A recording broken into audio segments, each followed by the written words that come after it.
Welcome back electronic class. आज हम देख रहे हैं next type, second type of multiplexer. कौन सा second type? 4:1 mux. We have to be designer 4:1 mux. अब देखिए 4:1 मक्स मतलब यहाँ पे इनपुट कितने होंगे आपके? 4 होंगे और सिंगल आउटपुट रहेगा। Multiplexer it is a basic या मल्टीप्लेक्सर की बेसिक डेफिनेशन क्या है? Multiplexer many into a 1।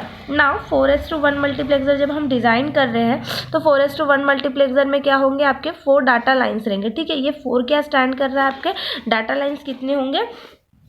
तो 4 आपका क्या होगा? डाटा लाइन्स होगा और आपका सिंगल क्या होगा? एक आउटपुट होगा। मल्टीप्लेक्सर में कितने हैं डाटा लाइन्स? कितने हैं? 4 on only one output line. The select one of the input 4 connecting to the output. अब कितना इनपुट एनी वन इनपुट को क्या करेगा? सिलेक्ट करेगा और उसके साथ कनेक्ट करेगा आउटपुट के साथ। वो कैसे एक इनपुट को सिलेक्ट कर रहा है और आउटपुट को में कैसे कनेक्ट कर रहा है उसका हम ट्रुथ टेबल देखेंगे। ठीक है, अ सेट ऑफ m क्या है? आपका कंट्रोल इनपुट है। Necessary 2 to the power of m is equal to n। therefore select one out of 4 line correction to the output to select input are necessary। मुझे कितना input रखना है? 4 रखना है। तो 2 इनपुट कंट्रोल इनपुट क्या होंगे मेरे?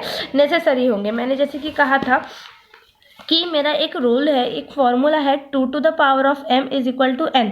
m क्या है? आपका सिलेक्ट इनपुट है और n क्या है? डाटा इनपुट्स है। तो मेरे पास डाटा इनपुट कितने हैं? यहाँ पे 4 है। तो 4 तो कंट्रोल इनपुट कितने होंगे? कंट्रोल इनपुट की वैल्यू अभी भी इसकी वैल्यू 4 है। तो यहाँ पे मुझे m की वैल्यू फाइंड आउट करनी है। तो m कितना रहेगा? 2 रहेगा, तब जाके इसकी वैल्यू क्या आएगी? 4 आएगी। मतलब कितने मुझे डाटा इनपुट नेसेसरी है? 2 डाटा इनपुट्स क्या है? नेसेसरी है। नाउ अब हम देखते हैं, ये देखिए यहाँ पे अगर मुझे D1 आउटपुट में शो करवाना है तो यहाँ पे स्टॉप इनपुट किसके साथ आउटपुट को कनेक्ट करेगा? मेरे D1 के साथ। This are the way of signal pole. ये क्या शो कर रहा है? स्विच कर रहा है। किस पोल को? मेरे स्विच को अब कनेक्ट करना है। जैसे कि मुझे D2 के साथ मेरा सिग्नल कनेक्ट होना चाहिए तो ये स्टॉप क्या करेगा? मेरे D2 से कनेक्ट होगा। तो इस डायग्राम को हम बोलते हैं 4:1 मल्टीप्लेक्सर 4 वे सिग्नल पोल स्विच। अब मुझे बेसिक ब्लॉक डायग्राम क्या करना है? ड्रॉ करना है 4:1 मल्टीप्लेक्सर का। तो basic block diagram of 4:1 multiplexer जैसे कि हमने यहाँ से फाइंड आउट किया, इसमें सेलेक्ट इनपुट कितने होंगे? 2 होंगे और डाटा इनपुट्स कितने होंगे? 4 होंगे। ठीक है, ये मेरे क्या है? S0 मेरा सिलेक्ट इनपुट है। This are the S0 and this are the S1। ये मेरे दोनों क्या है? सिलेक्ट इनपुट है। कितने नंबर ऑफ सिलेक्ट इनपुट है? यहाँ तो 2 सिलेक्ट इनपुट है, तो इसको मैंने सिलेक्ट इनपुट नाम दे दिया। ठीक है, और यहाँ पे डाटा इनपुट्स कितने होंगे मेरे? तो यहाँ पे डाटा इनपुट्स होंगे D0, D1, D2 and D3। तो कितने डाटा इनपुट्स होंगे? 4 डाटा इनपुट्स होंगे। This are the data inputs. ठीक है, और स्टॉप सिग्नल एक होगा आपका। ठीक है, ये आपका हो जाएगा स्टॉप सिग्नल। इसको हम क्या बोलेंगे? Stop signal. आप कौन सा मल्टी डिज़ाइन कर रहे हो? तो 4:1 मक्स डिज़ाइन कर रहे हो। आउटपुट कितना रहेगा आपका? सिंगल रहेगा, सिंगल आउटपुट। ये फिगर आपकी किसकी आपकी डिज़ाइन होगी? This are the logic symbol या ब्लॉक डायग्राम ऑफ। इसको आप लॉजिक सिंबल भी बोल सकते हो या block diagram of, logic symbol of 4:1 mux. अब आपको क्या डिज़ाइन करना है? इसका ट्रुथ टेबल डिज़ाइन करना है। ट्रुथ टेबल डिज़ाइन करने के लिए आप क्या करोगे? इनपुट और आउटपुट। इनपुट देखिए, सबसे पहले आपका इनपुट क्या रहेगा? स्टॉप इनपुट रहेगा। ठीक है, स्टॉप इनपुट क्या है आपका? जी, ये आपका स्टॉप इनपुट है। नाउ सेकेंड क्या है आपका पास? डाटा इनपुट्स, सेकेंड इनपुट क्या है आपके पास? सिलेक्ट इनपुट है। सिलेक्ट सेकेंड इनपुट क्या है? सिलेक्ट इनपुट है। थर्ड इनपुट क्या है आपके पास? सिलेक्ट इनपुट है। उसके बाद आपका आउटपुट क्या है? उसके बाद क्या है आपका? आउटपुट सिग्नल, जिसको आउटपुट को हम Y से डिनोट कर रहे हैं। ठीक है जी, तो आपके पास यहाँ पे ये आपका स्टॉप इनपुट हो गया जी। आपके पास सिलेक्ट इनपुट कितने हैं? 2 सिलेक्ट इनपुट है, S0 और S1 आउटपुट Y।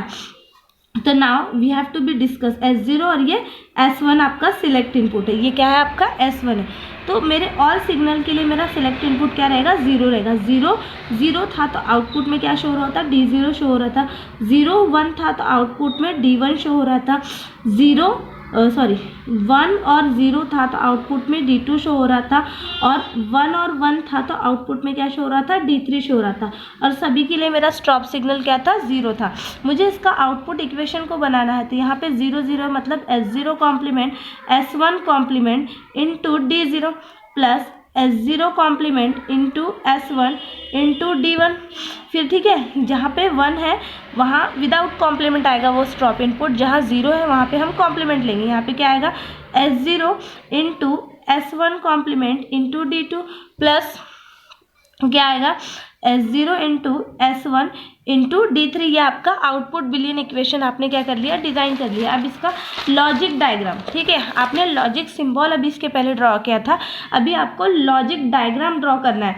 तो यहाँ पे सबसे पहले सिलेक्ट इनपुट लोगे आप S0, ठीक है, यहाँ क्या आएगा S0 कॉम्प्लीमेंट, और यहाँ पे क्या आएगा S1, यहाँ क्या आएगा S1 कॉम्प्लीमेंट, और यहाँ पे आएगा आपका स्टॉप सिग्नल G, ठीक है, ये आपका रहेगा स्टॉप सिग्नल G। अब सभी के लिए आपका स्टॉप सिग्नल क्या है, 0 है, ठीक है, तो स्टॉप सिग्नल आपका 0 है।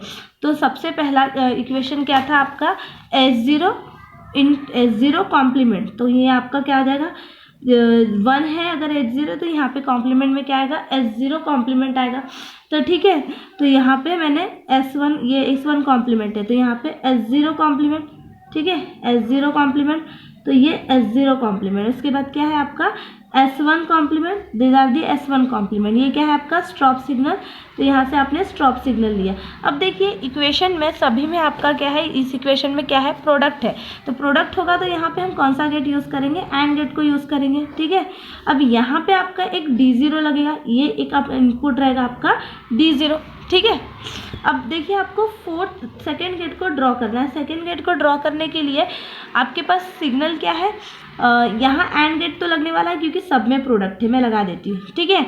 स्टॉप सिग्नल भी आपका लगने वाला है, ये भी लगा दिया, लेकिन आपका S1 कॉम्प्लीमेंट है सेकेंड सिग्नल में, और S0 क्या है विदाउट, सॉरी सेकेंड सिग्नल में देखिए ये है आपका सेकेंड सिग्नल, तो यहाँ पे S0 कॉम्प्लीमेंट है, तो यहाँ पे मैं S0 कॉम्प्लीमेंट ले लेती हूँ, ठीक है।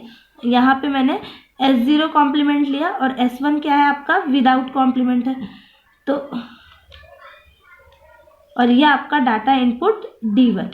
इस तरह से आपको लॉजिक डायग्राम को क्या करना है, ड्रॉ करना है। देन उसके बाद आपको जैसे 4 गेट्स आएंगे, ये आपका डाटा इनपुट D2 रहेगा, ठीक है, ये आपका डाटा इनपुट D3 रहेगा, और इसके आपको कनेक्शंस यहाँ से देने हैं, और ये सभी को आपको कनेक्ट करना है क्योंकि इन सबके बीच में कौन सा साइन है, प्लस साइन है, तो ये सारे इनपुट्स कनेक्ट होंगे मेरे OR गेट के साथ।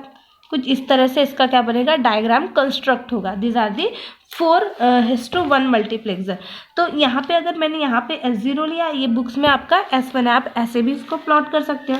जब आप इम्प्लीमेंटेशन कर रहे हो ना 4 input and gate, sorry 4:1 multiplexer, तो यहाँ पे क्या लगेगा आपको कितने इनपुट एंड गेट कंस्ट्रक्ट लेना पड़ेगा, तो 4 ऐसा एंड गेट लेना पड़ेगा जिसमें इनपुट कितने दे सके आप 4 इनपुट। यहाँ पे आपको 4 इनपुट एंड गेट की रिक्वायरमेंट है, और उसी के साथ 4 इनपुट OR गेट की रिक्वायरमेंट है, और 2 इन्वर्टर जो कि जनरेट करेगा मेरा कॉम्प्लीमेंट, और उसको कंट्रोल करेगा किसको, S1 और S0 की, यानी कि कंट्रोल सिग्नल को वो मेंटेन या कंट्रोल करेगा, ठीक है। ये आपको ज़रूरत है, आपको 4:1 मल्टीप्लेक्सर अगर डिज़ाइन करना है तो स्टॉप इनपुट अप्लाई कर रहा है, इन्वर्ट करता है ऑल एंड गेट को। अगर मेरा इनेबल यानी कि स्टॉप इनपुट 0 है तो सिलेक्ट कोड क्या होगा, 0 0 होगा, तो मेरा कौन सा इनपुट आउटपुट में जनरेट होगा, तो D0 क्या होगा आपके आउटपुट में जनरेट होगा। उसी की तरह मेरा स्टॉप इनपुट 0 है और सिलेक्ट इनपुट 0 1 है, तो आपके आउटपुट में क्या अपीयर होगा, क्या जनरेट होगा, मेरा G1 जनरेट होगा। इफ अगर आपका कोड 1 1 आता है तो आपके आउटपुट में क्या जनरेट होगा, D3 आपका जनरेट होगा। ये था आपका 4:1 मल्टीप्लेक्सर। आपको होमवर्क है 8:1 मल्टीप्लेक्सर आपको डिज़ाइन करना है।